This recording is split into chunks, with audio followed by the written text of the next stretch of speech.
yang ngikutin webinar pada sore hari ini. Mungkin bisa dibuka dulu cam-nya ya teman-teman biar kita bisa saling kenal. Siapa tahu habis dari sini kita lebih dekat, bisa kenalan gitu, dapat teman baru. Oke. Kayaknya background di belakang eye catching banget gitu ya. Kayaknya kita harus korek-korek sedikit nih, gimana latar belakang webinar ini terbentuk. Jadi, kenapa kita milih judul ini? Tapi nggak enak kalau aku cuma sendiri, jadi aku mencari teman dulu nih. Kira-kira siapa nih? Oh iya, nih ada Akira. Akira, Yo Pandu. yo, oke. Gimana? Menurut ini gimana sih? Kok kita milih judul Harmony Between Technology and Lifestyle? Itu gimana tuh? Sebenarnya kelompok kami itu bukan kelompok ya, bukan pembangun juga.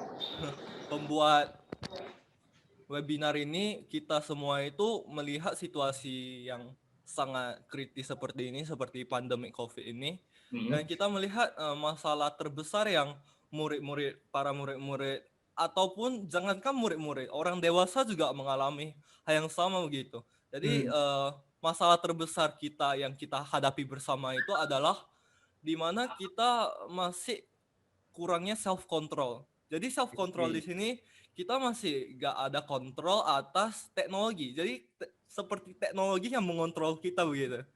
Jadi melihat masalah yang besar seperti ini, karena masalah ini kita makan gak teratur, tidur tak teratur, semuanya tak teratur gitu ya kan. Jadi kita melihat sesuatu yang seperti itu dan kita melihat, wah, sepertinya masalah ini harus cepat-cepat diadres. Kok enggak nanti makin parah begitu ya kan. Setuju banget tuh, Kir. Kalau misalnya kita masih muda gitu, tidurnya udah jam 3, jam 4, nanti udah tua mukanya gimana gitu kan. Itu biasanya orang tua aku ngomong gitu. Jadi ya makanya kami mengundang pakar profesional ya, Mem Cindy selaku dosen kita. Jadi kita percaya Mem Cindy bisa memberi kita lebih banyak tips dan informasi untuk kita biar kita hidup selaras dengan teknologi dan kehidupan kita. Lagian kita itu juga murid dari IT gitu kan. Jadi kita hidupnya itu udah pasti gak bisa lepas dari yang namanya teknologi. Dan relate banget ya sama anak muda ya. Jadi dan satu hal lagi di mana webinar ini sangat bisa diimplementasikan ke dalam kehidupan kita gitu. Jadi ini bukan hanya teori. Jadi setelah webinar ini kami selaku pembuat acara webinar ini berharap bahwa kita semuanya itu bisa mengimplementasikan ilmu yang penting banget ini.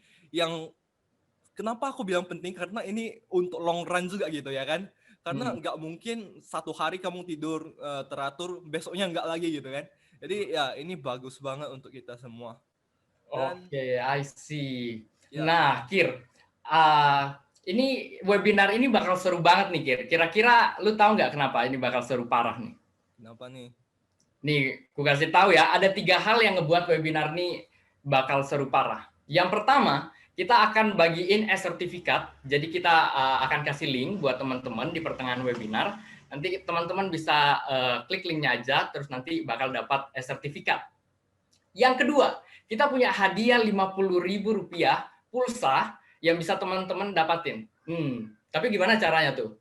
Nah, makanya stay tune, disimak terus webinarnya baik-baik. Nanti kita beritahu gimana caranya dapatin pulsa Rp50.000 ini. Nah, yang ketiga yang paling penting. Nah, dengan tema Harmony Between Technology and Lifestyle yang akan dibawakan oleh Mem Cindy Kristia Himawan STMT, ini bakal sangat menarik karena Mem Cindy ini adalah seorang lecturer information system di Presiden University. Bukan cuma itu, Mem Cindy juga seorang applied dan beliau juga seorang managing director. Jadi banyak banget nih yang pengalaman yang bisa dibagikan oleh Mem Cindy. Kayaknya kita nggak usah lama-lama lagi karena udah pada penasaran nih pasti gimana webinar ini berlanjut. Oke, kita langsung ke topik utama aja. Tapi sebelumnya Pandu, boleh aku kasih sedikit pesan tak? Apa tuh? Apa tuh?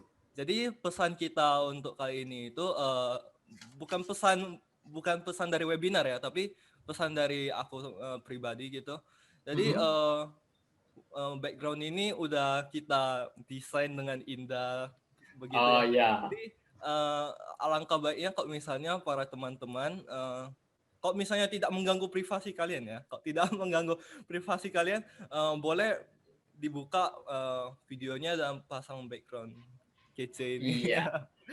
Karena tim kita sudah bekerja keras untuk background. Kalau udah buka on cam-nya, langsung aja kita ke topik pembicaraan utama kita, harmony between technology and lifestyle, yang akan dibawakan oleh Mem Cindy Kristia Himawan. Waktu dan tempat untuk Mem Cindy, kami persilahkan. Okay. Is my voice audible enough? Yes, ma'am, you are audible. Clear, Yes, clear ya. Oke. Senang sekali saya hari ini bisa bertemu dengan teman-teman yang ada di webinar ini, walaupun lewat online ya. Tapi bersyukur sekali bahwa ternyata online ini justru membuat sebenarnya ada keuntungan dan sebenarnya jadi satu keuntungan gitu ya. Seolah-olah karena nggak bisa ketemu langsung.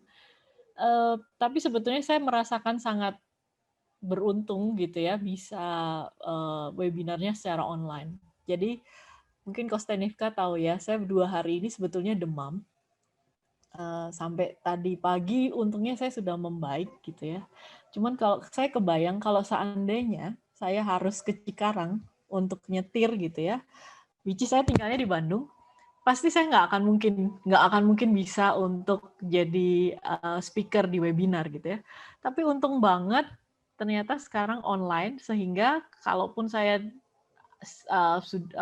saya cuma di rumah gitu ya masih bisa menyampaikan webinar. Nah, itu sebetulnya salah satu keuntungan teknologi yang sebetulnya kalau kita lihat ini harusnya jadi sesuatu yang positif thing sekali ya. Tapi memang betul bahwa sekarang kalau itu tinggal di teknologi kita ini tindas dengan hari ini saya akan ya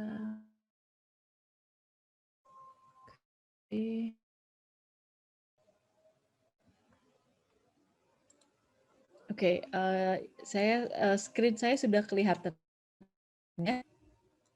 Yes, ma'am. Oke, jadi perkenalkan nama saya Cindy Himawan. Sebetulnya sudah share ke Kosternika tentang profil saya, cuman saya kira akan ditampilkan, ternyata enggak ya. Jadi ya izinkan saya memperkenalkan singkat. Kalau begitu saya lecture di Presiden University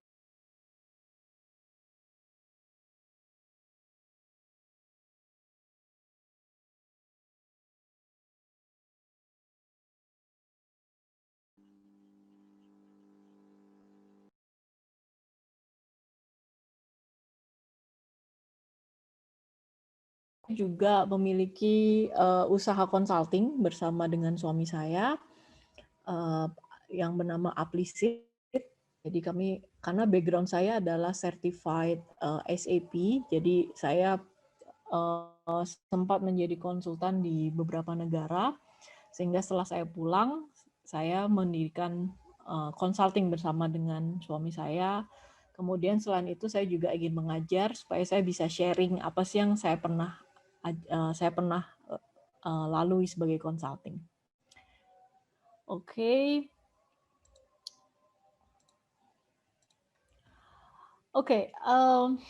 Ini adalah survei yang dilakukan oleh Hootsuite. Di bulan Juli 2020. Kalau kita lihat population kita itu naik 1,1%. Naiknya sebanyak 81 juta orang, ya. Tapi kalau kita lihat yang menariknya adalah penggunaan mobile phone itu naiknya 121 juta. Padahal kalau kita lihat ya, jadi orang kebayang ya, jadi orang itu naiknya 81 juta, bertambahnya 81 juta, tapi mobile phone-nya itu bertambahnya 121 juta. Artinya seolah-olah bayi yang baru lahir itu sudah begitu lahir sudah pegang handphone, seolah-olah seperti itu ya. Walaupun ya bukan berarti secara harfiah pasti begitu lahir pegang handphone, tapi kalau dilihat secara perhitungan seperti itu ya. Lihat pengguna internet juga naik 346 juta dan pengguna sosial media naik sebesar 376 juta. Artinya naiknya itu berapa kali lipat dari jumlah populasi yang ada. Ini angka yang sangat mencengangkan ya. Dari dalam waktu 1 tahun naiknya langsung 376 juta pengguna sosial media. Nah, ini mungkin salah satunya dipacu juga dengan adanya pandemik karena lockdown, nggak bisa kemana-mana gitu ya. Salah satunya yang paling meningkat memang adalah penggunaan internet dan terutamanya adalah sosial media. Oke, hari ini saya akan cerita sedikit tentang yang namanya Society 5.0 ya. Oke, jadi selama ini kita sudah sering dengar tentang Industry Revolution 4.0. Nah, tapi sebetulnya secara society, secara kehidupan gitu ya, secara kehidupan sebetulnya kita itu ada yang namanya dengan society gitu ya. Di mana sekarang jadi society 1.0 itu adalah di awal manusia hidup, di mana manusia hidupnya dengan berburu ya. Jadi makanya gambarnya kenapa sih gambarnya gajah gitu. Kalau ada yang pernah nonton Ice Age gitu ya, itu kira-kira ya seperti itulah yang namanya Society 1.0. Jadi orang yang kuat, orang yang punya skill yang berburunya hebat, itulah orang yang bisa bertahan hidup. Oke. Kemudian setelah itu dimasuk ke Society 2.0 di mana orang berpikir bahwa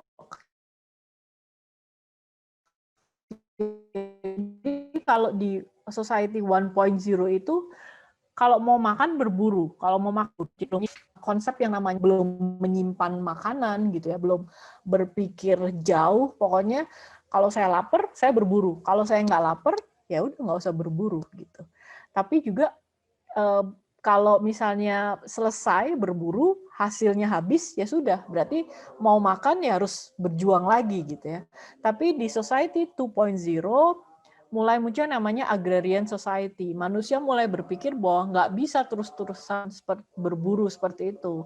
Makanya harus mulai menanam, harus mulai beternak gitu ya, supaya hasilnya itu sustain. Kemudian masuk ke Society 3.0 ada industrial society. Nah, di Society 3.0 ini mulai menggunakan yang namanya mesin. Jadi mulai tenaga manusia mulai sangat berkurang drastis. Jadi kalau Anda pernah dengar waktu penemuan James Watt gitu ya, itulah mulai Society 3.0. Jadi yang namanya demo-demo itu sebenarnya bukan baru sekarang ya, tapi di zaman Society 3.0 ini pun sudah ada demo sebetulnya. Di mana yang tadinya semua pakai tenaga manusia, di mana dikatakan bahwa orang yang paling kuat secara fisik itulah orang yang paling bisa bertahan hidup, yang paling dicari orang gitu ya. Kalau sekarang nggak lagi. Di Society 3.0 tenaga manusia sudah diganti dengan tenaga mesin. Masuk ke Society 4.0, kayak di zaman Information Society, artinya mulai ada information. Jadi berpindah lagi ya. Jadi bukan hanya menggunakan tenaga mesin. Jadi di Society 3.0 ini poinnya adalah kalau yang bisa bertahan adalah orang yang ngerti mesin. Makanya dulu tuh teknik mesin gitu, teknik elektro itu ngetren banget gitu ya. Namanya insinyur itu ngetren banget. Masuk ke society 4.0 bukan cuma mesin sekarang. Mesin sudah ditinggalkan. Kenapa? Karena mesin sudah dijalankan dengan menggunakan internet. Jadi orang yang bisa mengolah data menggunakan komputer, sorry. Jadi sekarang bukan orang yang ngerti mesin, tapi yang dibutuhkan adalah orang yang mengerti komputer. Makanya di Society 4.0 itu sebetulnya yang dicari adalah orang-orang yang bisa ngerti komputer. Kayak orang-orang yang jago IT gitu ya. Makanya kenapa Anda masuk ke departemen IT juga, ke major IT. Kenapa? Salah satunya adalah memang kita hidup di era yang disebut dengan information society.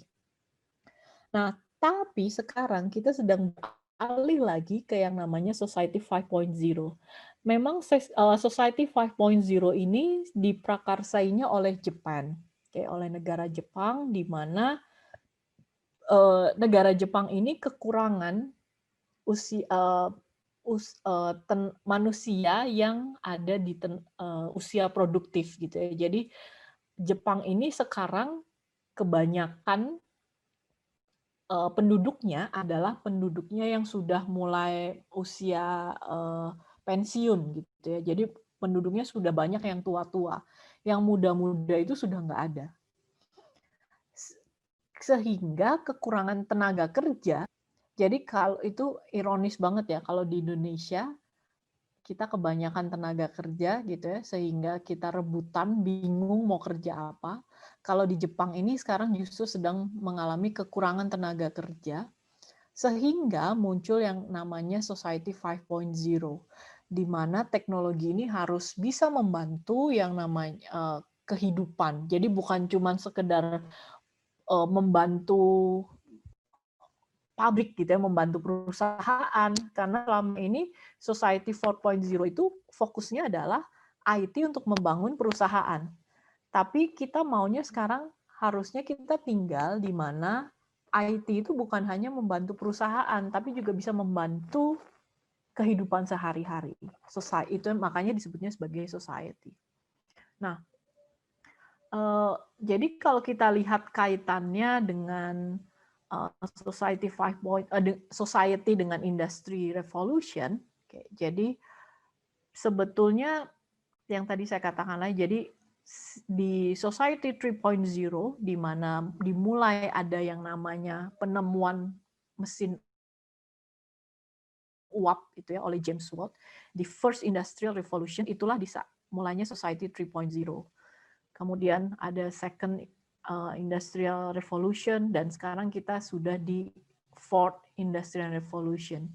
Jadi sekarang bagaimana menggunakan internet, menggunakan AI gitu. Jadi lebih penggunaan data, tapi bukan cuman untuk perusahaan, tapi untuk menghasilkan yang namanya super smart society. Artinya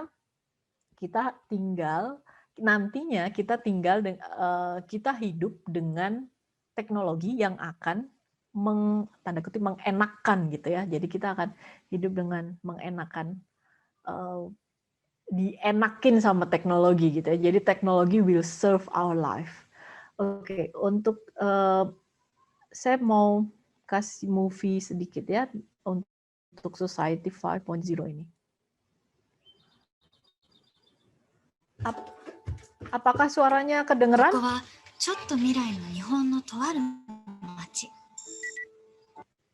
Sorry, apakah tadi suara video saya terdengar nggak ya?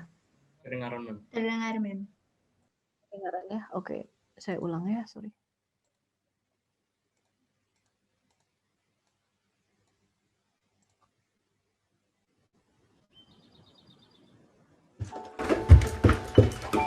Koko wa chotto mirai no Nihon no to aru machi. Jikan pittari. IoT や AI 技術によって叶えられるソサエティ 5.0 の社会です。おはよう。Ya. 朝ごはん何にしよ Jadi bangun tidur bukan mamanya yang disapa, tapi kulkasnya yang disapa ya. Makan apa? そろそろお出かけの時間です う。コロッケパンとミックスサンドいつものお店でお願い。注文しておきます 昨日から血圧が高いみたいですが、あらそう Grandma-nya おばあちゃん行ってきます。いってらっしゃい sedang cek kesehatan dengan dokter online. Ini smart agriculture, jadi petaninya udah pakai mesin. おはようございます。 Nah ini tadi yang dipesan dari rumah. Sekarang Arigatou. dia ambil langsung di supermarketnya. 危ねえ、間に合った。先輩。ああ、お前も乗るとこ？ Lalu pasnya datang, dia nggak ada supirnya juga, otomatis 未来が楽しみでしょ。なんか言った？なんでもないです。 Jadi kayak gitu ya kira-kira yang namanya Society 5.0 ya. Jadi pagi-pagi bangun sudah tadi yang namanya logistik sudah pakai drone gitu ya. Bukan lagi cuman sekedar nganterin paket gitu ya. Kalau sekarang kan ting-tong paket gitu ya. Kalau sekarang nggak, sudah pakai drone. Kemudian apalagi tadi telemedicine gitu ya. Secara health juga sudah sangat jadi nggak perlu lagi ketemu dokter langsung, tapi kita bisa bercakap-cakap, diagnosisnya juga bisa lewat komputer.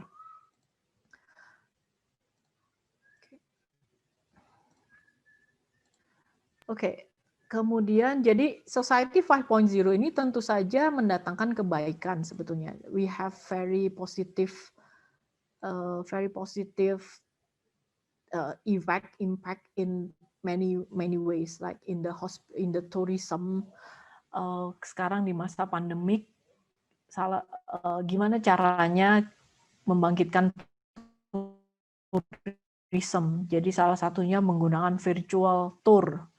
Kemudian dari sisi energy value, gimana caranya kita bisa meminimalisir emisi karbon, bagaimana environment kita bisa lebih baik gitu ya. Dari sisi education juga, kalau Anda pernah dengar sekarang kita punya yang namanya kampus merdeka, di mana kita bisa belajar di banyak kampus. Ya, tentu saja itu bisa dimungkinkan dengan adanya teknologi ya.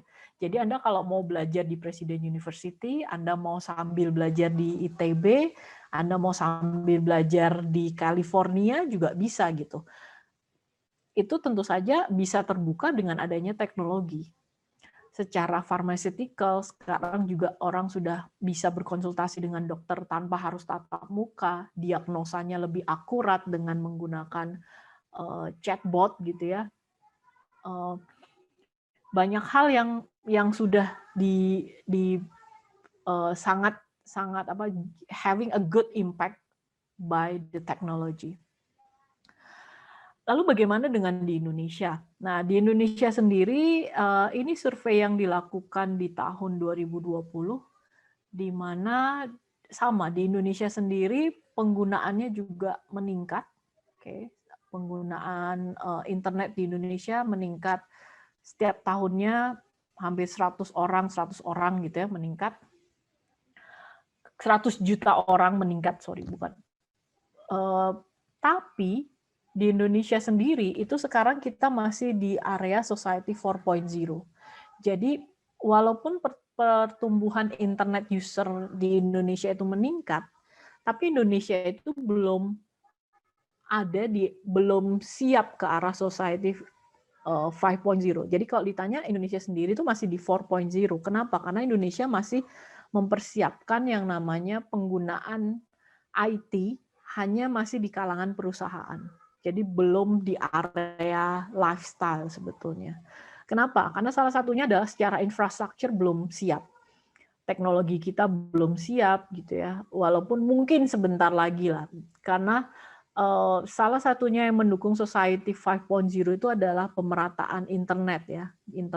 Internetnya harus stabil. Jadi salah satunya memang menunggu 5G akan keluar. Begitu 5G itu ada di Indonesia, mungkin nanti bisa Society 5.0. Tapi kalau Anda tahu sekarang, mungkin buat kita yang tinggal di Jawa, Pulau Jawa itu mungkin internet masih oke ya. Tapi saya nggak tahu buat teman-teman yang tinggalnya di area di Sumatera, di Sulawesi, di Kalimantan gitu ya, di ujung-ujung banget. Saya nggak tahu bagaimana internet. Kalian sendiri lah yang tahu ya. Internetnya bagaimana. Belum listrik. Kadang listrik jam 7 malam sudah mati gitu ya. Jadi secara infrastruktur memang Indonesia belum mencukupi untuk itu. Kemudian dari sisi human readiness. Jadi tadi pagi juga saya dengar seminar yang jadi JDID itu sudah mempelopori penggunaan drone untuk mengirimkan barang di area-area Indonesia Timur. Di Indonesia Timur itu susah kalau terjangkau dengan truk ya. Kalau pakai truk itu akan sangat mahal karena dan beberapa infrastruktur jalannya pun belum memadai. Jadi yang paling cepat adalah penggunaan drone. Nah, salah satu pertanyaannya adalah gimana caranya supaya drone-nya nggak hilang, gitu ya. Nah, ya mau nggak mau kita harus lihat itulah masyarakat kita belum siap ke sini. Kalau tadi di Jepang ada orang ngirim dari drone, dia cuman ada face recognition gitu ya, yang diambil cuman paketnya ya. Tapi tahu di Indonesia kalau ada drone yang nganterin barang, kira-kira yang diambil paketnya atau sama drone-nya yang diambil ya. Nah, sama dan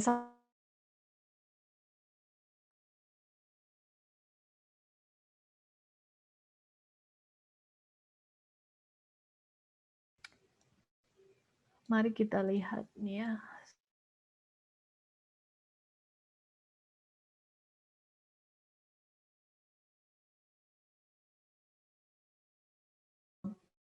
Pertumbuhan populasi itu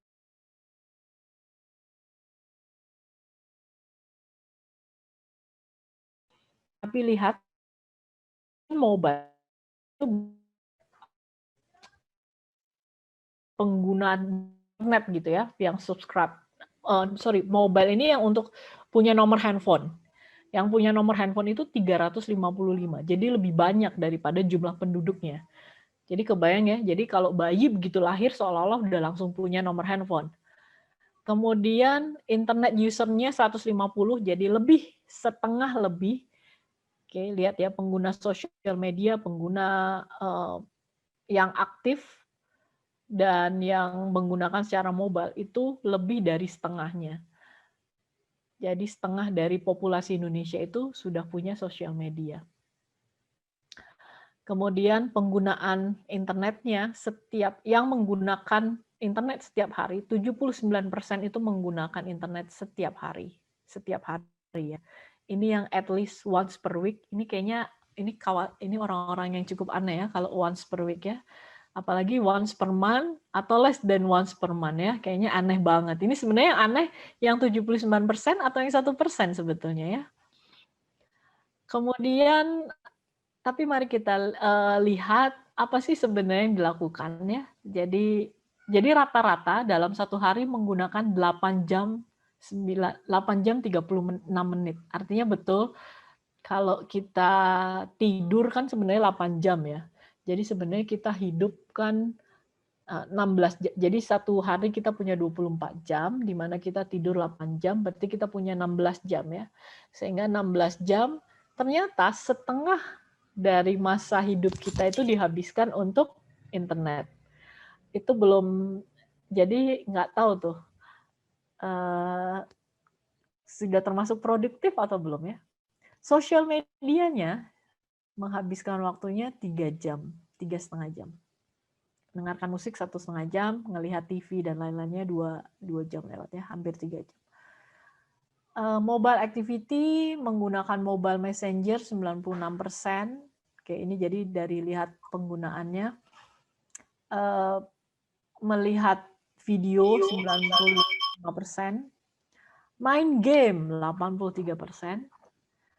Oke, kemudian ini mobile banking 61% dan mobile map ini untuk GPS 89%. Jadi yang paling besar adalah untuk messenger, untuk chatting, untuk lihat video, untuk main games. Nah, pertanyaannya adalah lihat video untuk education atau video untuk apa ya? Question mark ya, question mark. Ini yang hebatnya adalah playing games ini lebih tinggi daripada mobile banking. Padahal harusnya ya maksudnya ketika kita punya sesuatu yang lebih baik gitu ya, tapi ternyata lebih dimanfaatkannya lebih untuk main games daripada untuk kegiatan yang memang bermanfaat gitu ya. Kemudian lihat ini ada beberapa mobile apps yang di-download. Yang paling tinggi adalah Facebook, Facebook Messenger gitu ya. WhatsApp, ShareIt, TikTok, Instagram, YouTube, Shopee, dan bla bla bla. Herannya nggak ada di sini app name-nya adalah Genius atau app name-nya adalah apa ya? Belajar apa gitu ya. Jadi semua app name-nya lebih digunakan lebih untuk yang entertain ya. Oke, sehingga saya mencoba untuk menyimpulkan beberapa negatif impact. Jadi kita sudah lihat positifnya apa, memang bagus, tapi lihat ada negatif impact ya. Ada yang kita sebut dengan internet use and anxiety. Ternyata sudah dibuktikan dari beberapa survei bahwa internet use ini membuat orang itu lebih anxiety. Anxiety itu apa ya? Kayak panik, kayak lebih deg-degan, kayak nervous, kayak gampang not calm gitu ya. Itu anxiety. Kenapa? Karena dengan menggunakan internet kita memang bisa tahu lebih banyak. Tapi begitu kita tahu lebih banyak, kadang kadar iman kita ini nggak kuat gitu ya. Jadi tahu lebih banyak, tapi kita nggak bisa menyaringnya, sehingga kita itu jadi lebih anxiety, lebih deg-degan, lebih parno gitu ya, lebih mikir yang enggak gitu. Nah, jadi lihat bahwa tantangan di era society 2.0, society 3.0 itu adalah mereka nggak punya informasi. Sehingga mereka harus berjuang untuk dapat informasi. Tapi tantangan kita sebagai orang-orang yang tinggal di society 4.0, tantangannya bukan mendapatkan informasi. Kita udah gampang banget dapat informasi. Tantangan kita adalah bagaimana kita bisa menyaring informasi yang berguna buat kita. Mana yang berguna dan mana yang tidak berguna. Itu tantangannya justru. Nangkep ya bedanya. Kalau dulu orang mau dapat berita, itu harus baca koran. Orang yang langganan koran gitu ya, itu koran itu dulu mahal, termasuk barang mahal. TV itu termasuk barang mahal. Sehingga orang yang langganan koran dan orang yang punya TV itu dianggapnya orang yang kaya. Sekarang kita ngelihat koran, siapa yang pegang koran? Kapan terakhir kali Anda pegang koran? Koran nggak berharga ya. Kenapa? Karena kita punya banyak sekali source untuk informasi. Masalahnya adalah justru terlalu banyak dan kita nggak tahu mana yang harus kita terima. Nah, justru itu tantangannya buat kita. Oke. Kemudian social media and your social life. Nah, ini juga sesuatu yang cukup banyak sekali disorot ya. Jadi social media and your social life. Dulu itu kita nggak pernah punya Instagram dan orang sebenarnya happy-happy aja. Tapi sekarang kenapa sih dengan ada social media malah ternyata dibuktikan bahwa justru penggunaan social media ini membuat social distance-nya semakin banyak. Gitu ya. Justru berapa banyak Anda telepon teman Anda sekarang? Kalau dipikir-pikir dengan adanya social media ini, apakah Anda semakin dekat dengan teman Anda atau semakin jauh dengan teman Anda? Maksudnya gini, dengan social media, kita sebenarnya sebenarnya kayak tahu ya, kita kayak tahu, oh si ini lagi makan di si ini, oh si ini lagi pergi ke sini, oh si ini lagi beli baju baru, oh si ini lagi liburan ke sini, seolah-olah kita tahu. Tapi itu membuat kita semakin, ya udahlah, gue udah tahu dia baik-baik aja, tapi jadi akhirnya kita nggak pernah punya social relationship in a real way. Kalau dulu ketika kita mau tahu teman kita itu apa sih kabarnya gitu ya, kita ambil telepon dan kita telepon, "Hey, apa kabar lu? Lu lagi ngapain aja?" Kalau sekarang, kalau kita mau tahu teman kita apa kabarnya, apa yang dilakukan? Buka sosial media, buka Instagram, scrolling namanya. Oh, langsung lah tahu dia ngapain aja. Artinya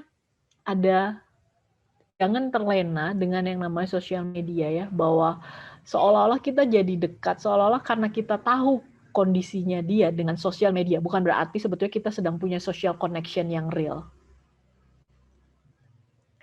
Kemudian, technology and your sleep. Nah, ini juga tadi Akira udah sempat bilang ya, ya kalau 8 jam itu Anda habiskan hanya untuk internet, apa iya? Belum Anda harus belajar, belum Anda makan, mandi gitu ya, belum Anda kemana-mana. Artinya sebenarnya jangan-jangan waktu Anda itu berkurang. Nah, ini juga sangat saya rasakan karena saya termasuk orang yang sangat workaholic. Dan saya sekarang punya kerjaan yang mengharuskan saya connect dengan orang luar negeri.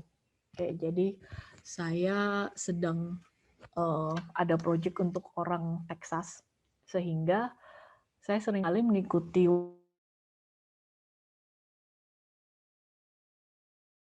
kerjanya dia. Dan itu sudah jadi hemat. Saya mission base-nya ada di Singapura, sedangkan klien saya ada di Brazil atau di Argentina gitu. Sehingga seringkali saya itu memang baru mulai kerja jam 2 pagi. Baru mulai meeting jam 3 pagi gitu ya. Itu sering banget. Jadi normal buat saya, sehingga waktu saya itu kebalik. Sehingga kemarin 2 hari ini saya sakit, itu sebetulnya kayak gini, kayak badan saya tuh sebenarnya sudah dari kapan-kapan ngasih tahu, Cindy, take a rest, Cindy, take a rest gitu ya. Tapi saya bilang, enggak lah, biasa aja, masa cuman begadang sampai jam 3 pagi. Ini biasa juga kerja baru mulai jam 3 gitu ya. Jadi badan saya udah mulai kasih alarm gitu ya, cuman saya nggak dengerin, tiba bueng gitu ya, langsung dikasih demam. Jadi saya langsung demam tinggi. Jadi seolah-olah kayak tuh loh, ketika kita mengignore alarm-alarm yang kecil, tiba-tiba badan kita kasih teriak, "Oi!" gitu ya. Nah, be careful also. Jadi, dan ini nggak ada orang lain yang bisa mengontrol selain kita sendiri. Kalau saya, triknya adalah sekarang saya pasang alarm. Jadi saya pasang alarm jam berapa saya harus tidur, saya harus matikan. Saya matikan begitu alarm saya bunyi, maka saya langsung matikan semuanya. Nah, this is need your discipline. Oke, kemudian indirect communication. Nah, ini yang tadi yang saya bilang hubungannya dengan sosial media ya. Jadi seolah-olah kita sering berkomunikasi, seolah-olah kita sudah punya social life, padahal sebetulnya kita belum punya. Jadi hati-hati. Berapa banyak juga kita seringnya seolah-olah sudah berkomunikasi, padahal sebetulnya kita hanya chatting. Sehingga ketika kita chatting, kita sebenarnya kita nggak tahu pasti loh orang kita itu, teman kita itu sedang apa, teman kita itu sedang merasakan apa, karena kita terbiasa hanya dengan chatting. Ini yang ironis juga, di Bandung sendiri tingkat suicidal itu cukup tinggi. Jadi 1 dari 5 mahasiswa itu suicidal. Nah, bahkan kemarin ada mahasiswa itu, ada satu yang cukup dekat dengan kami itu, dia meninggal di kosan itu gara-gara sakit mah. Kebayang nggak, di tengah teknologi yang sudah sangat canggih, kok bisa ya ada teman yang meninggal gara-gara mah dan itu nggak ketahuan. So be careful with this. Be careful that seolah-olah kita itu punya komunikasi, tapi ternyata kita nggak punya komunikasi. Kemudian ada multitasking dan multi communication ya. Jadi teknologi ini membuat kita multi, memang hebat banget. Saya akuin memang kita jadi bisa melakukan banyak hal dengan adanya teknologi ya. Bisa sambil dengerin webinar. Saya nggak tahu nih kalian beneran lagi dengerin atau lagi sambil apa gitu ya. Kalau kita mesti seminar yang offline, kita mesti duduk, ya udah kita nggak bisa ngapa-ngapain gitu ya. Tapi kalau seminar yang online, kita bisa sambil dengerin webinar, kita bisa misalnya sambil masak, atau kita sambil gendong bayi gitu ya, kalau buat ibu-ibu, atau kita sambil ngapain, bisa. Kita bisa multitasking, kita bisa ngobrol dengan banyak orang, pakai chatting gitu ya. Kalau dulu kita mau ngobrol, ya harus ketemu satu-satu gitu. Kalau sekarang dengan chatting, kita mau ngobrol langsung sama 10 orang, 20 orang dalam waktu 1 jam juga bisa.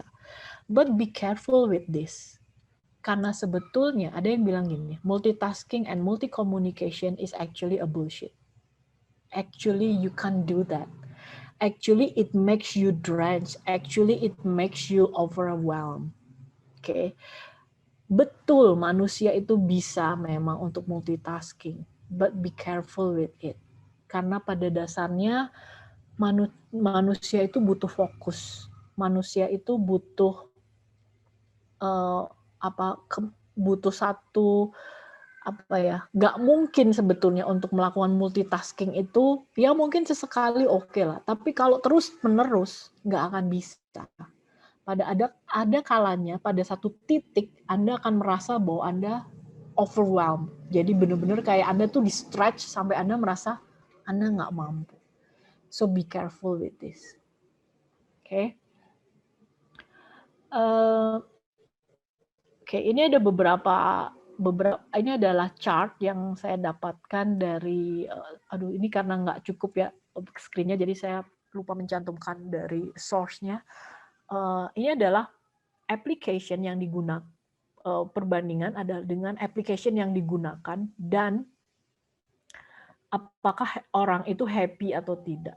Jadi lihat ya, kalau orang itu menggunakan aplikasi yang namanya aplikasi Calm, Google Calendar, dan lain sebagainya gitu ya, sampai bawah ini, they are happy. Okay, this is the percentage of the happiness, and this is the application that they are using.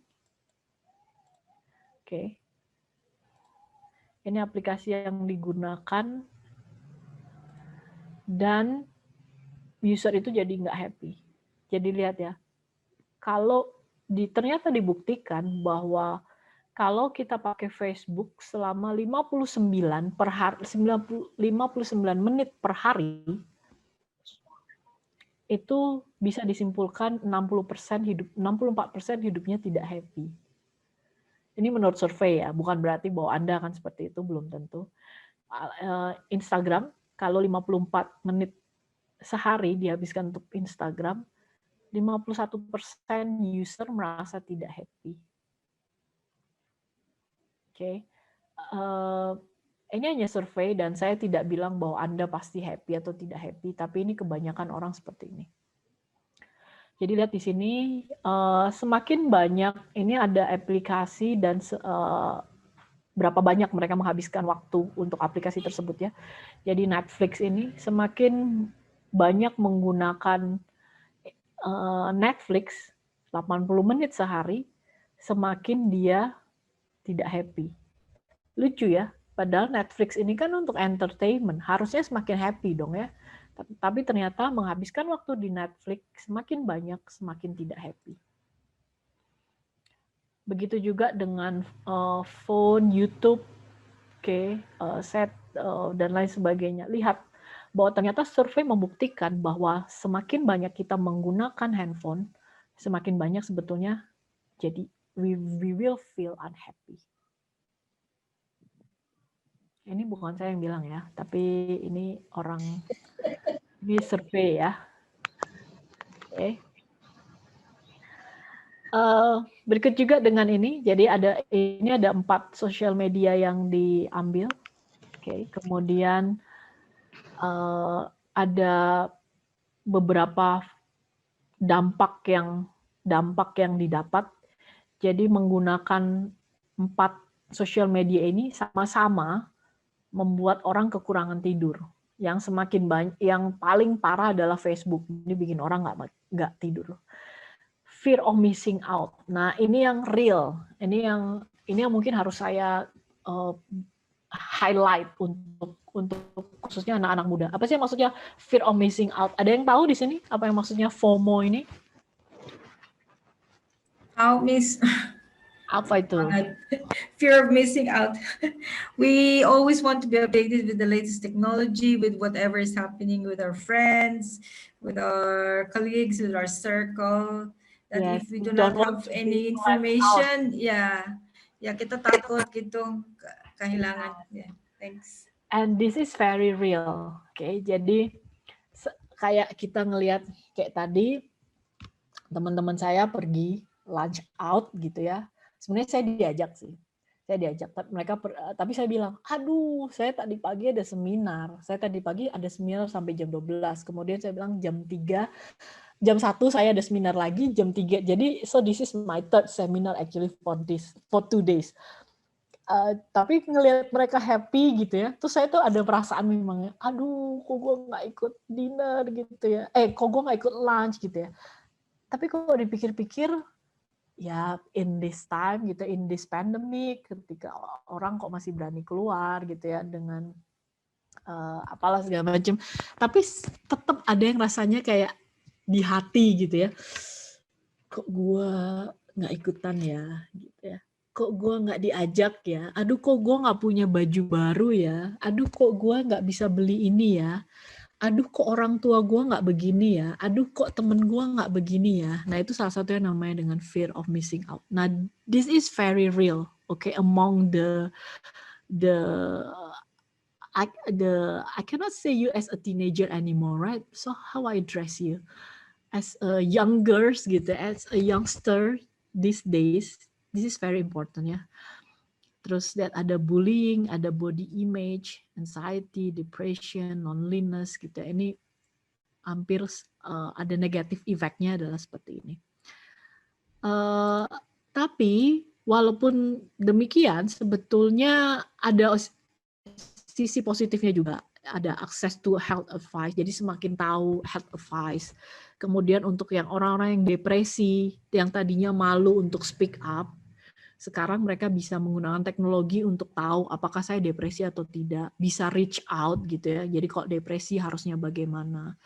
Dan kita juga sebenarnya bisa juga kalau mau aware dari people's health, sebenarnya pakai social media juga bisa. Sebenarnya kalau misalnya orang itu bilang, aduh saya sakit gitu ya, kita langsung tahu. Nah itu sebenarnya juga bisa sih. Cuman sometimes nggak semua orang ya mau untuk update bahwa dirinya sedang sakit gitu ya. Kemudian bisa ada yang disebut dengan community building semakin baik, emotional support, kemudian ada self-identity, self-expression, semakin berani untuk mengeluarkan pendapat, berekspresi gitu. Sebenarnya ada juga positive things-nya. Tapi tetap harus watch out di negative impact-nya ya. Oke.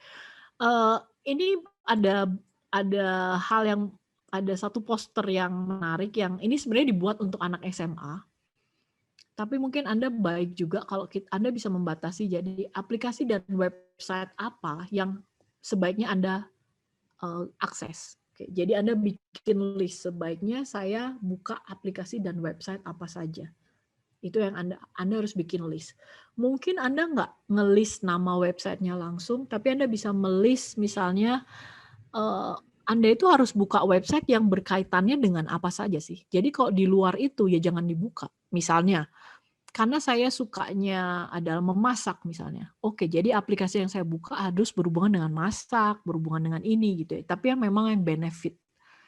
Jadi itu untuk memagari Anda supaya kalau ada yang lain-lain ya udah nggak usah gitu ya, nggak perlu. Apalagi untuk memagari Anda supaya Anda nggak membuka konten-konten yang memang tidak appropriate buat Anda. Kemudian place. Nah, place ini berarti membatasi di mana Anda boleh membukanya, di mana Anda boleh mengakses internet, mengakses aplikasi-aplikasi ini. Jadi itu membatasi Anda bahwa Anda nggak sembarangan kalau sekarang kan kayaknya 24 jam dimanapun kita langsung aja buka handphone gitu ya. Begitu juga dengan times. Jadi batasi kapan saja Anda boleh membuka. Misalnya, jadi kalau tadi kayak saya sudah batasin pokoknya di atas jam segini saya nggak boleh buka handphone. Atau misalnya jadi saya sudah punya schedule. Jam segini sampai jam segini saya ngajar, jam segini sampai jam segini saya kerja. Jam segini sampai jam segini saya ngajar anak saya, karena anak-anak saya semua homeschooling. Jadi saya punya jam buat mereka untuk belajar. Jadi di waktu-waktu itu saya nggak boleh membuka handphone kalau bukan untuk mengajar. Nah itu harus dimulai disiplinnya dari sekarang. Saya nggak tahu seberapa bebas Anda di rumah, tapi kalau di rumah saya TV itu hanya sekedar aksesoris ya, artinya TV saya nggak ada channelnya, jadi kalaupun dibuka isinya hitam putih ya, cuman hanya untuk ya oke lah punya TV gitu. Jadi kalaupun saya dan suami saya itu dua-duanya IT, tapi anak saya itu nggak pernah merengek-rengek yang namanya buka YouTube, buka game gitu ya, enggak. Karena mereka itu melihat handphone dan laptop sebagai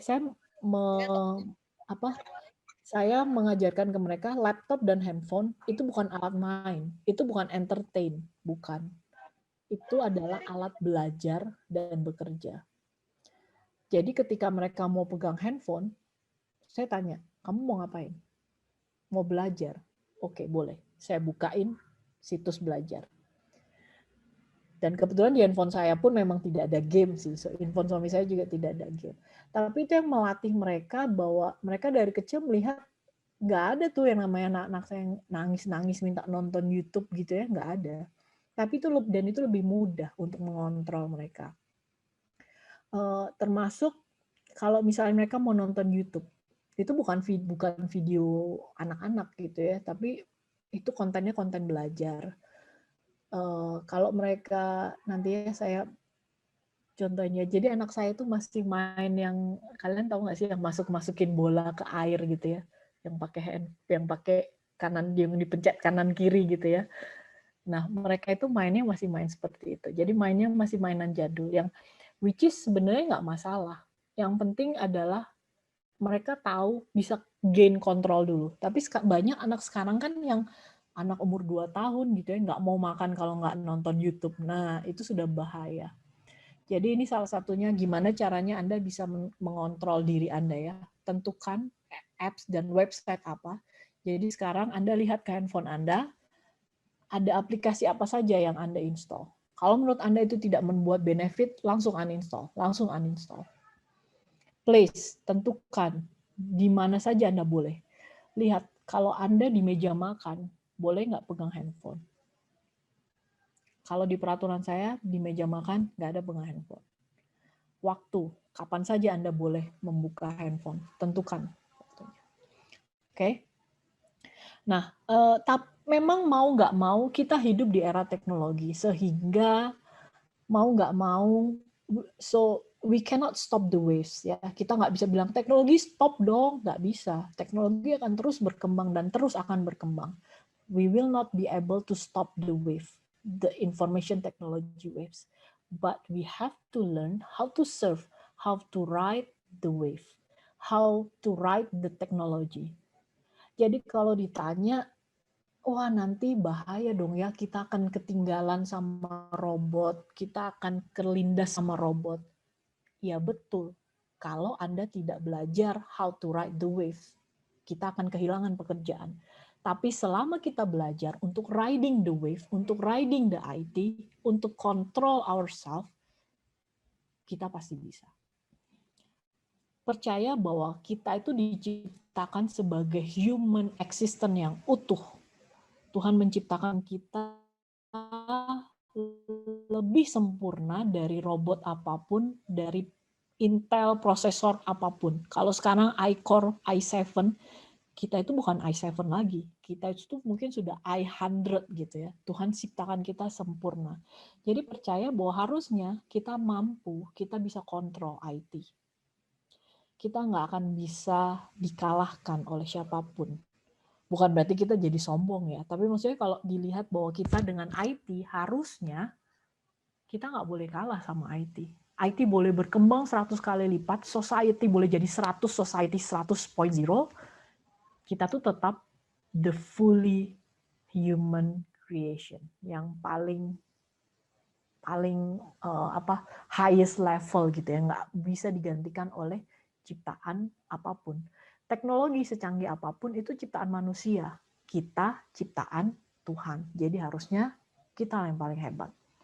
Kemudian diversity, ingat bahwa sekarang kita tinggal di era teknologi di mana harusnya kita memang harus adaptif. Diversity artinya Anda harusnya bisa memanfaatkan IT itu nggak cuma untuk entertain. Lihat ya, kalau tadi ironis sekali kan, semua survei yang kita lihat, information teknologinya itu lebih ke entertain. Padahal harusnya kalau kita takut kita nanti kalah sama robot, harusnya kita mempersiapkan diri dong. Harusnya semakin besar teknologi, harusnya aplikasi-aplikasi yang muncul tadi itu bukan cuma sekedar Facebook atau sosial media atau game. Harusnya adalah belajar sesuatu yang baru. Anda sebagai orang IT, jangan cuma terlena cuma belajar dengan IT. Belajari tentang bisnis, belajari manajemen, belajari psikologi, belajari apapun. Sekarang ilmu sangat terbuka, informasi sangat terbuka. Justru gimana caranya supaya kita nggak tergerus dengan ombak ini? Salah satunya riding the wave adalah prepare yourself with many knowledge. Jadi jangan batasi diri lah. Kemudian mental unblocks. Kita itu terbiasa dan saya nggak bilang bahwa saya nggak mau menjelekkan bangsa sendiri ya. Tapi salah satunya adalah kenapa saya juga tetap pulang ke Indonesia, kenapa saya tetap mau karir saya itu sudah bagus di luar negeri. Kalau saya mau, saya nggak pulang ke Indonesia. Tapi saya tahu bahwa bangsa ini butuh ada sesuatu yang harus dibangun. Salah satunya adalah mental unblocks. Berapa kali kita itu tinggal di area yang sedikit-sedikit demo. Ada teknologi baru demo, ada teknologi baru demo, gitu ya. Selalu semuanya demo.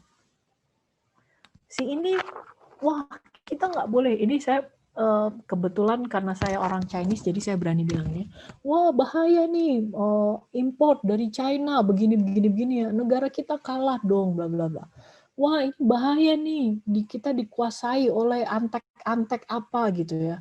Kita itu selalu termakan dengan isu-isu yang seolah-olah gini, kalau kita mau jadi lebih baik, kita harus menjelekkan orang lain. Itulah mental bangsa ini. Nangkep nggak maksud saya? Jadi, gimana caranya supaya kita baik? Oh, kita harus jelekin orang lain. Jadi, barang-barang orang lain itu nggak boleh masuk supaya saya menang. Loh, instead of doing that, gitu ya, instead of we are rejecting, kenapa sih kita nggak prepare diri kita? Kalau kita nggak mau kalah sama orang lain, ya jangan jelek-jelekin dia. Tapi prepare yourself to be better. Jadi mentalnya dibuka. Oke, jadi buka mindset kita bahwa semua orang boleh join ke ring pertandingan. Semua orang boleh join. Justru tugas saya dan Anda adalah ayo fight. Ayo kuatkan dirimu, ayo kuatkan perbanyak knowledge, perbanyak senjatanya, perbanyak amunisinya gitu ya, supaya kita bisa bertanding dengan siapapun. Kalau misalnya kita cuma menang karena misalnya lawannya cuma satu dan anak kecil, kita menang, ya wajar. Nggak ada hebat-hebatnya. Justru kalau kita bisa menang lawan raksasa, itulah yang hebat. Tuh kan? Kemudian, remember on the real human connection. Remember that the social media, remember that the chatting will not be able to replace the human connection. In the end, you have to come back to human connection. Remember, we are a human. Itu butuh yang namanya sentuhan, butuh yang namanya physical connection ya, butuh yang namanya ketemu sama teman, ketemu ngobrol sama orang tua, sama anak kita. You need that. Itu nggak bisa dihilangkan, itu nggak bisa diganti oleh siapapun. Kemudian back to environment. Pandemik ini mengajarkan kita dua hal ini ya, bahwa ternyata human connection dan environment yang selama ini kita itu nggak syukuri, kita selama ini nggak menyadari bahwa ternyata ketemu orang itu penting ya. Ternyata berjemur, ternyata ketika kita bisa menghirup udara segar, itu ternyata sesuatu banget ya. Pandemik ini mengajarkan kita ke situ kan. Pandemik ini menghancurkan semua, kayak dulunya kita pikir bahwa teknologi udah paling canggih. Tapi ternyata pandemik ini membuat kita menyadari bahwa kita sebagai manusia, ternyata yang paling penting bukan teknologi. Ternyata yang paling penting masih adalah human connection dan environment, nature, back to the nature. Oke, ini khususnya dengan yang social media hubungannya tadi. Jadi social media mungkin oke, karena mau nggak mau Anda juga nggak mungkin sekarang hidup tanpa social media. Tapi ingat, hanya follow yang positif role model saja. Jadi Anda pilah-pilah siapa yang Anda pikir bisa memberikan efek positif. Kalau tidak, ya jangan di-follow. Okay, I think that's all from me today. Sorry if I take longer than expected. I hope you get the benefit from my sharing. You have my email and my WhatsApp number here. So if you need something to discuss or you need a friend to talk, just please let me know. Okay, I give it back to the moderator. Thank you. And oh yeah, thank you, Ma'am Jane, Ma'am Jacinta, Ma'am Jacinta for giving me opportunity. I hope I'm not disappointed you. Thank you. Oke, kasih tepuk tangan dulu dong buat Ma'am Cindy. Sangat mind blowing banget ya. Ini aku juga dapat informasi baru nih soal Society 5.0. Luar biasa sekali. Kita mau ngucapin thank you so much buat Ma'am Cindy udah mau hadir walaupun dalam kondisi sakit loh, luar biasa. Thank you so much, Ma'am. Oke, next kita punya sesi question and answer nih buat teman-teman yang mungkin masih kepo atau punya pertanyaan mengenai materi sebelumnya tadi. Bisa langsung ditanya aja, mungkin bisa ditulis di text box atau teman-teman bisa raise hand. Terus nanti tinggal open mic, lalu bertanya. Ini kita juga sambil nunggu dari panitia buat ngirimin sertifikatnya. Nah, dan di sesi pertanyaan ini adalah kunci buat teman-teman menangin pulsa Rp50.000, karena yang punya pertanyaan terbaik bakal kita pilih dan kita berikan hadiah pulsa Rp50.000. Oke, jadi buat teman-teman yang mau bertanya nih, langsung aja ditanya-tanya di bawah, di kolom teks gitu kan, atau langsung raise hand. Oke. Mungkin aku dulu yang nanya kali ya, soalnya aku juga rada kepo nih. Panitia boleh nggak nih? Biar aku juga dapat kesempatan dapat hadiah kan? Boleh, boleh. Boleh ya? Oke, Ma'am, ini aku punya pertanyaan. Jadi kan di Society 5.0 ini kita lihat tadi ya di cuplikan yang Ma'am Cindy tunjukin ada yang cewek itu tadi turun langsung ngelihat kulkasnya yang disapa, bener banget kata Ma'am Cindy. Nah, ini apakah ke depannya emotional intelligence kita ini akan semakin tidak dibutuhkan? Dan kita lebih banyak berinteraksi dengan hal-hal semacam ini ke depannya. Menurut Ma'am Cindy itu bagaimana?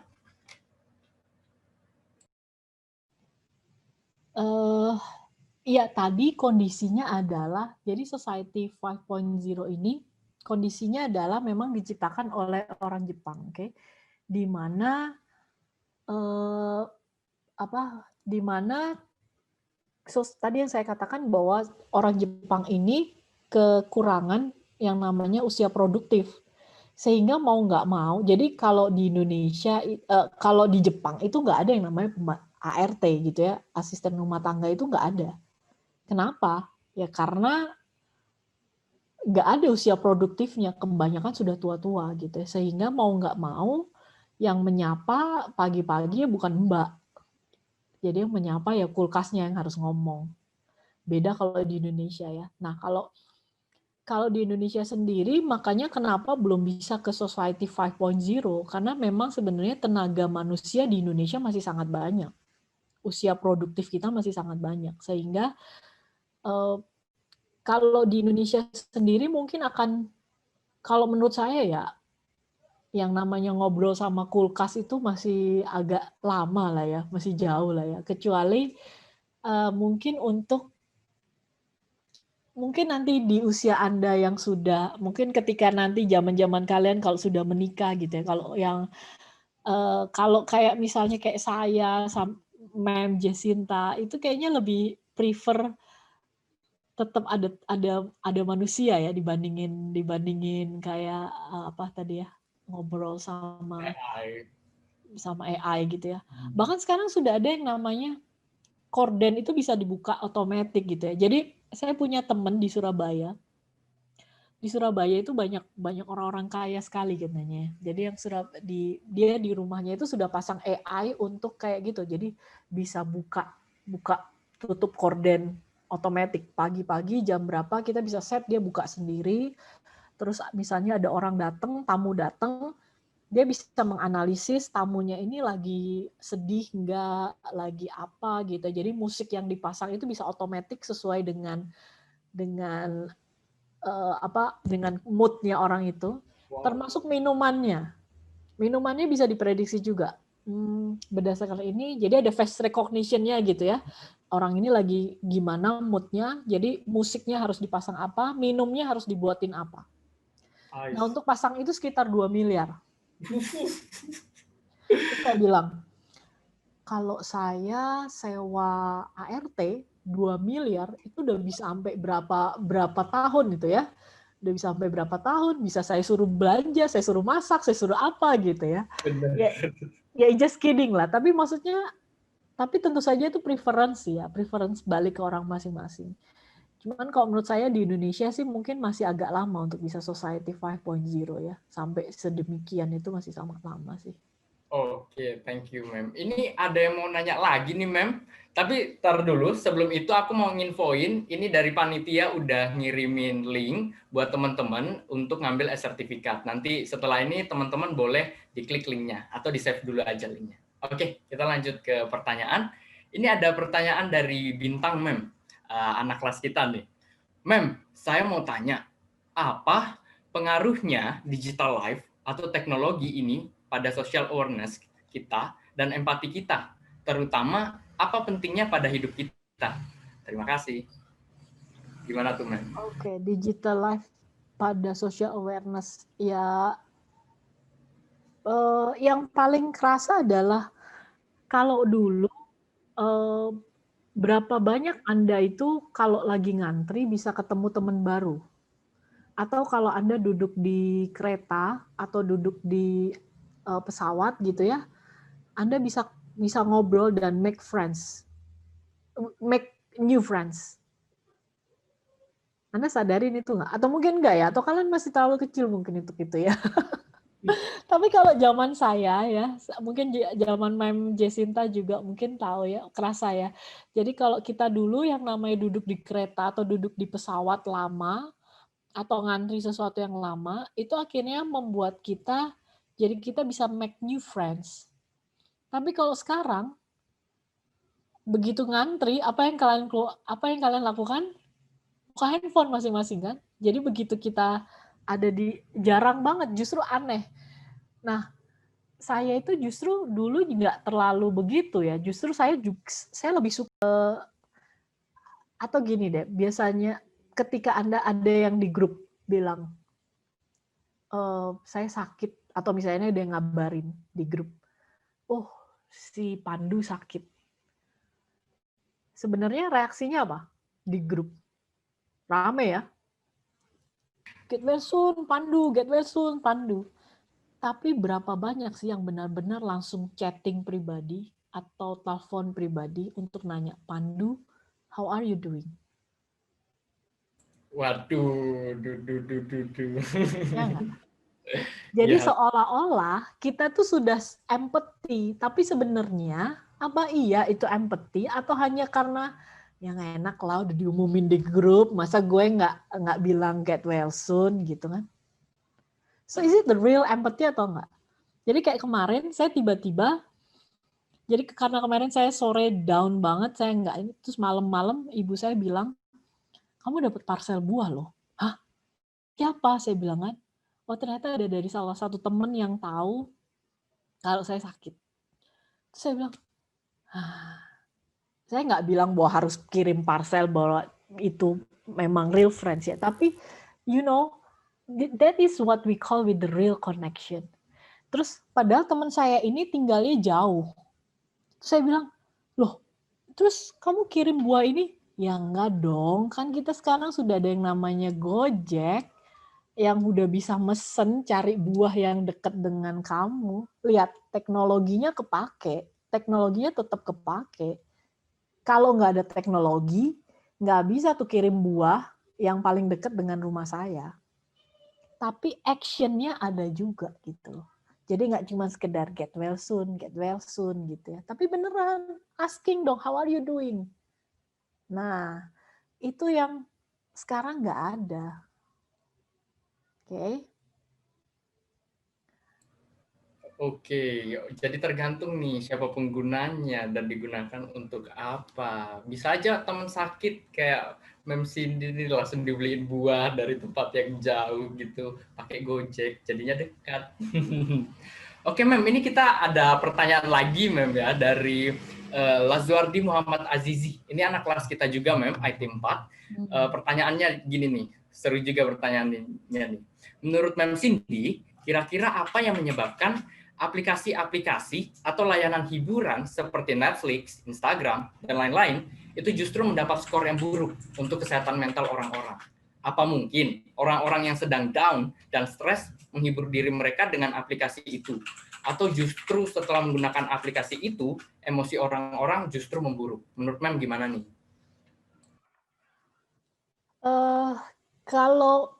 Kalau secara jurnalnya memang belum dibaca, saya belum membaca pastinya kenapa ya. Jadi saya nggak berani bilang pasti karena apa. Cuman bisa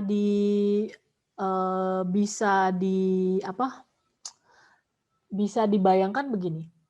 Biasanya orang-orang yang mengalami depresi itu salah satu ciri pertamanya adalah dia mengasingkan diri. Itu salah satu depresi yang pertama. Jadi coba cek ke Anda ya. Anda mengalami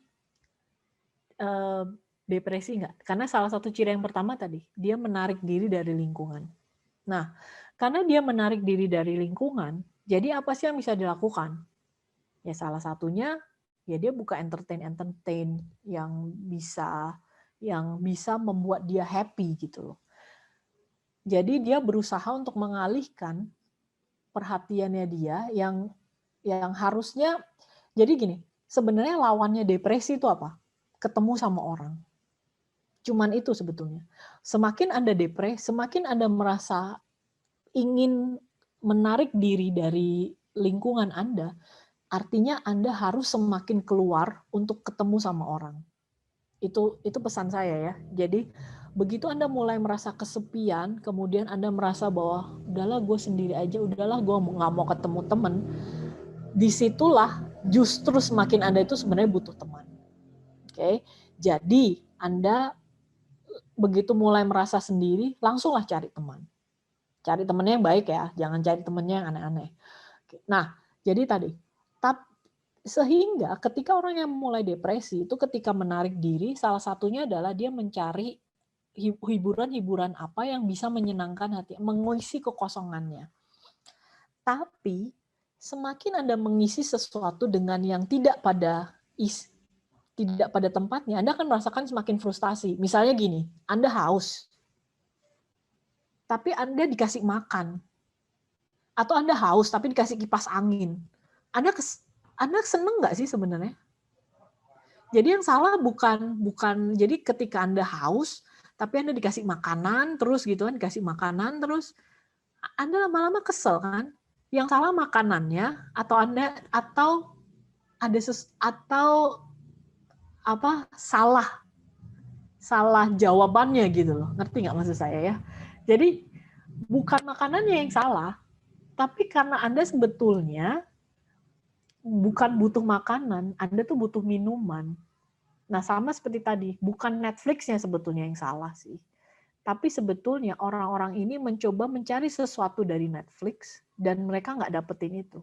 Semakin mereka nggak dapetin, semakin mereka frustasi. Tapi semakin mereka frustasi, semakin mereka nggak tahu. Jadi itu kayak lingkaran setan gitu ya. Jadi kayak nggak, semakin frustasi, semakin pengen sendiri. Semakin sendiri pengen menghibur. Tapi semakin menghibur, semakin depresi gitu terus. Nah, itu yang makanya hati-hati. Nah, oke. I hope it's answer ya. Cukup menjawab nggak sih, Lazuardi? Oke. Tuh ada pesannya. Terima kasih atas jawabannya, Mem. Senyum dia lebar.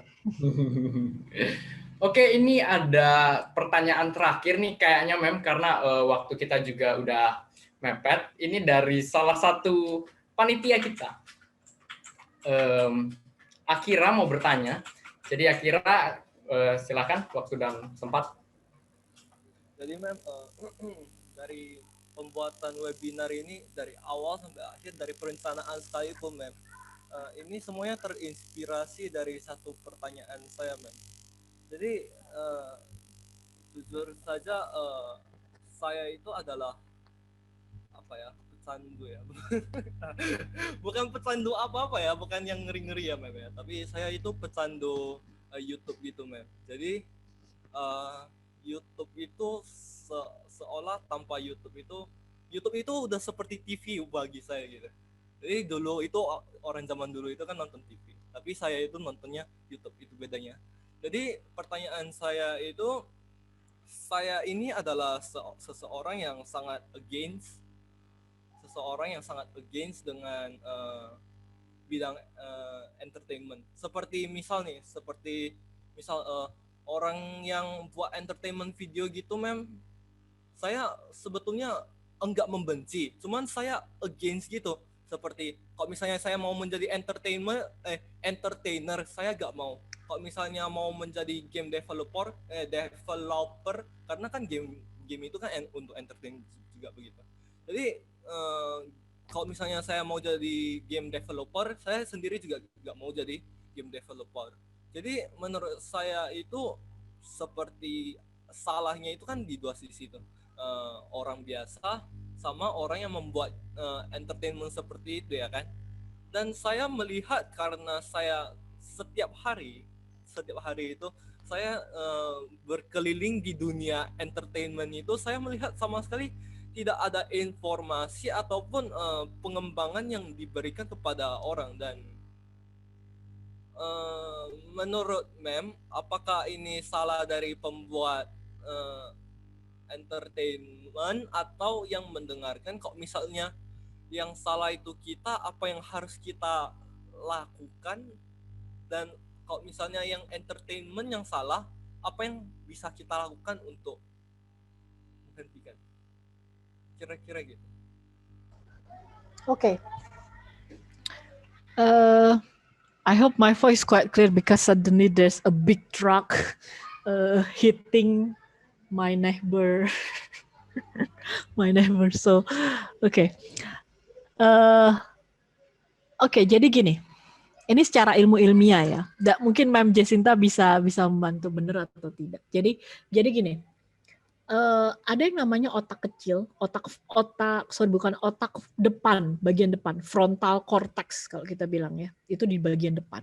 Nah, Dan makanya ini sangat di bagian jidat ini sangat bahaya, dan makanya orang suka godain gitu ya, wah kalau jidatnya gede gitu artinya orangnya pinter gitu ya, karena otak frontalnya berarti besar gitu. Nah, otak frontal cortex ini adalah otak yang digunakan untuk membantu orang untuk melakukan decision. Oke, jadi the decision coming from this frontal cortex. Nah, tapi cilakanya gitu ya, cilakanya fraud, bukan cilaka sih, ini saya nggak bilang cilaka ya, saya ralat deh, karena itu kebijakan Tuhan ya, saya juga nggak tahu kenapa, tapi Tuhan itu membuat frontal cortex ini tuh terakhir, berkembangnya terakhir, oke, dan tapi dia akan berkembang seumur hidup.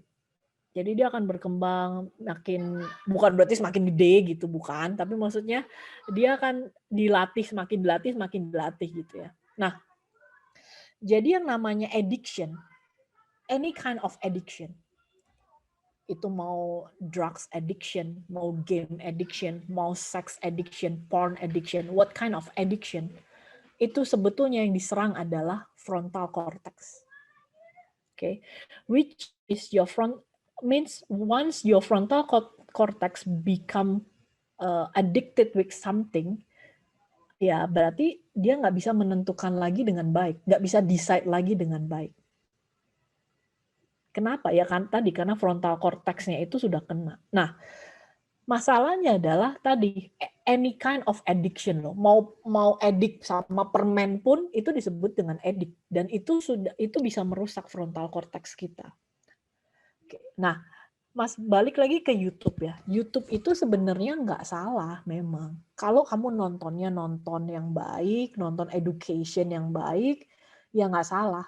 Tapi kalau itu jadi membuat addict, sehingga kamu nggak bisa clear judging something, nggak bisa membuat clear judgment, ya itu jadi salah. Itu namanya sudah addict. Segala sesuatu yang membuat kamu kehilangan kontrol, itu namanya sudah addict loh. Oke. Ingat ya, segala sesuatu yang membuat Anda kehilangan kontrol atas diri Anda, itu namanya sudah addict. Ngupil, itu udah addict. Enak kan, ada orang yang suka banget. Nah, kehilangan kontrol untuk nggak bisa nggak ngupil. Nah, itu sebenarnya sudah addict loh. Sehingga Anda nggak bisa kontrol lagi. Kalaupun lagi webinar gitu ya, ngupil, itu kan sebenarnya sudah addict kan. Nah, lihat, makanya jangan biasakan diri untuk sesuatu yang nggak baik. Kenapa? Karena begitu sesuatu yang nggak baik jadi addict, itu udah susah ngilanginnya. Dan itu akan kena ke frontal cortex Anda. Nah, tahu nggak sih, kenapa sih YouTube itu juga salah satunya adalah membuat kita itu membuat kita nggak baik, karena kita hanya diam dan melihat, kita tuh kayak statis gitu loh, kayak statis, terus kita kayak cuman dengerin, dan sebenarnya interaksinya tuh jadi nggak dua arah. Beda ya online class dengan YouTube ya. Kalau YouTube itu kan Anda satu arah, sehingga Anda nggak ngobrol. Itulah makanya kenapa kalau saya di kelas, saya selalu bilang, ayo ngomong, ayo ngomong. Kenapa? Karena interaksi yang satu arah, itu membuat Anda jadi, otak Anda nggak berkembang.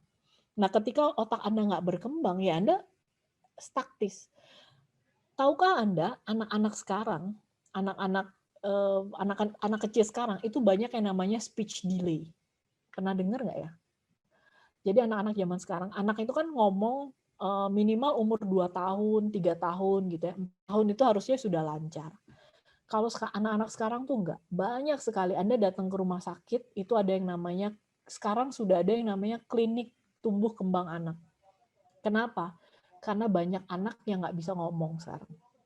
Padahal ngomong itu kan basic things ya, gampang banget harusnya. Tapi itu banyak, anak sekarang tuh banyak. Anak sekarang tuh banyak yang namanya mengalami sensory disorder. Sensory disorder tuh apa? Salah satunya nginjek rumput, gitu ya. Nginjek rumput tuh yang langsung heboh banget. Megang yang lembek-lembek itu nangis. Itu yang namanya sensory disorder. Dipegang di sininya gitu-gitu. Itu yang namanya sensory disorder. Jadi sensori kulitnya itu nggak bagus. Kenapa? Salah satunya adalah karena hanya terbiasa duduk diam dan mendengar. Jadi otaknya nggak berkembang. Otak di bagian sensornya tidak berkembang. Nah, makanya Anda boleh menonton, boleh. Anda boleh dengerin YouTube, boleh. Anda boleh melakukan apa saja dengan teknologi, boleh. Tapi pastikan sensorik Anda, indera Anda itu tetap terpakai gitu loh. Karena kalau Anda cuma duduk, itu Anda cuma pakai telinga, mata, tapi mulut Anda nggak ngomong. Makanya saya minta Anda untuk interaksi. Kenapa? Karena mulut Anda bicara, Anda dipakai untuk komunikasi. Oke. Jadi pastikan 5 indera Anda memang dipakai. Nah, kalau ditanya siapa yang salah, ya nggak ada yang salah ya. Namanya demand dan supply ya. Nggak ada orang yang bikin konten kalau nggak ada yang nonton. Saya sebenarnya paling benci YouTube itu kalau yang ada prank-prank gitu ya. Saya nggak tahu kenapa itu bisa jadi number one favorite gitu ya. Tapi saya benci banget. Tapi sekali lagi, kalau nggak ada demand, nggak mungkin ada supply itu. Makanya saya bilang, kalau memang benci sama itu, ya jangan diklik. Masalahnya adalah sering banget pop up gitu ya, jadi sering keklik kan, sebel banget gitu ya. Nah, tapi ya itu gitu. Maksudnya kalau ditanya siapa yang salah, nggak ada orang yang bikin game kalau nggak ada orang yang main game. Yes, klik ya. Oke, thank you, Ma'am. Udah mau ngejawab pertanyaan-pertanyaan dari kita-kita nih, Ma'am ya.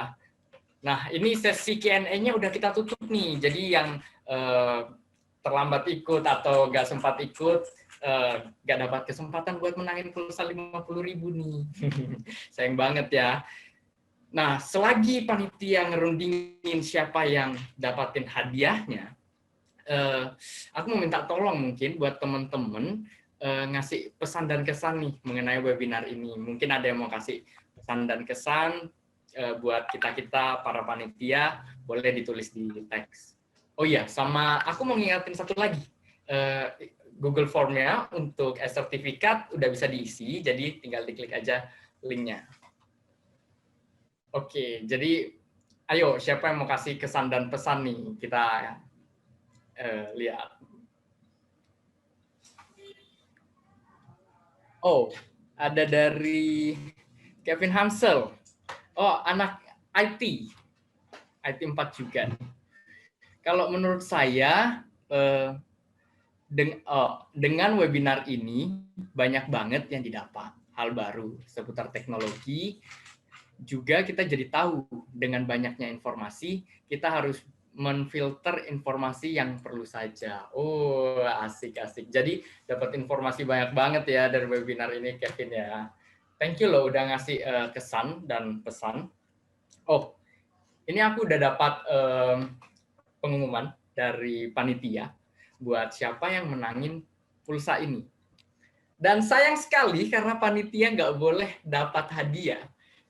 Curang ya. Jadi ini udah ada namanya. Jadi hadiah pulsa 50.000 ini bakal jatuh ke,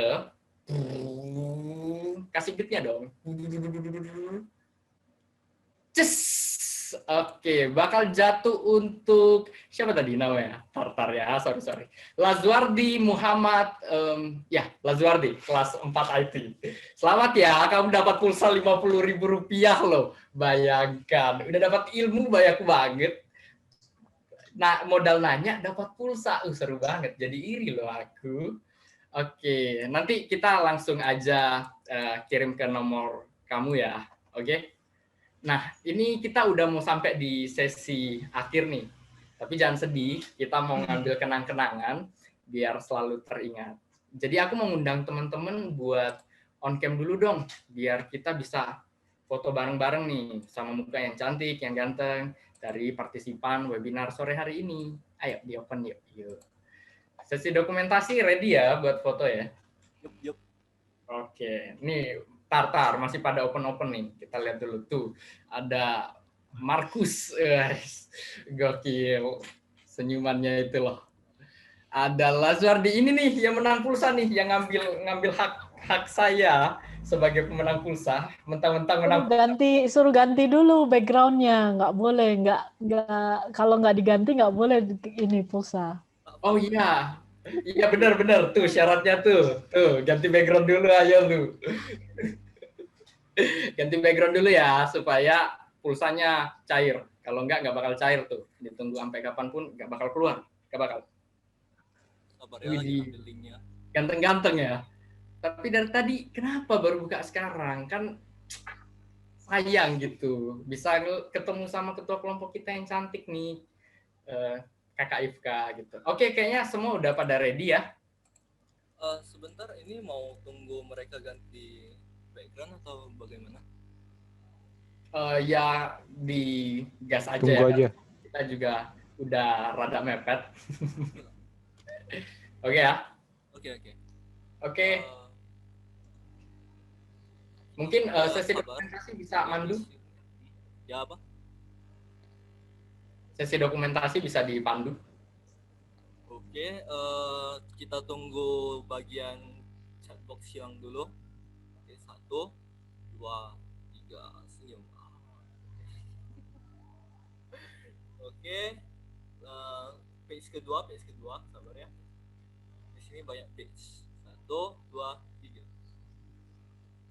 Oke, gokil. Terima kasih banyak buat semua yang udah ngikutin webinar ini dari awal sampai akhir. Kita thank you banget, dan kita juga mengucapin terima kasih sebesar-besarnya untuk Mem Cindy Himawan yang udah jadi pembicara di webinar ini.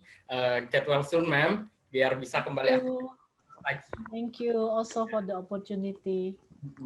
Thank you so much, Mem. And kita juga mau ngucapin terima kasih untuk Mem Maria, Mem MJ, yang sudah membimbing kita dari awal semester sampai akhir. Ini semua kita persembahkan untuk Mem MJ. Sekali lagi, kalau kita punya kesalahan atau masih punya kekurangan, kita minta maaf. Thank you so much semuanya. See you in the next webinar. Love you guys. Have a great weekend. Bye-bye. Actually, Mem Maria Jacinta already left before because she has busyness, yeah. So, yeah, that's the information I'm trying to say. Thank you all. Have a great Thank you. weekend. Okay, bye. See you on the next year. Happy holiday.